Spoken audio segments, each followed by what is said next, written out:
I've tried everything to convince myself that commodities are not going into a new bull market and coming out of a bear market, but I just couldn't. So I duplicated this line that I said once it crossed above, it was out of the bear market, and moved it up to this little fishhook peak right here.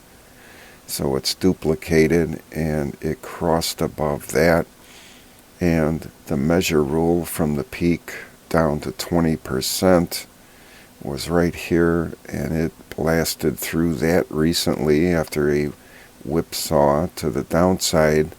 So usually when there's whipsaws and the direction changes the other way, it picks up steam.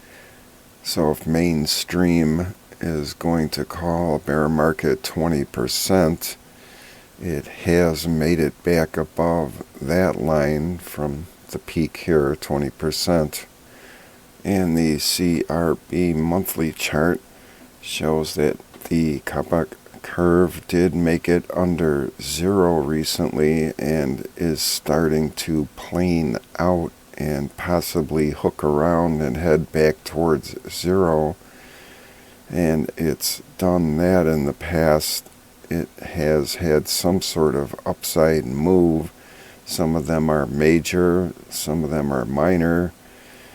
Here's one that had a little dip back in 1971 or so, below zero, and then it came up above it and really had a move and went into the secular bull market there, similar to coming out of the COVID crash, but this dip was definitely a lot steeper.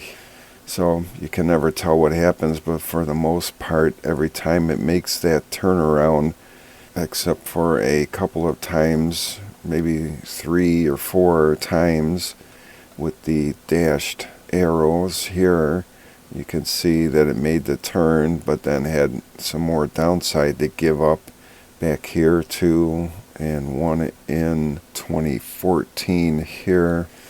So that's a few fails and a lot of successes.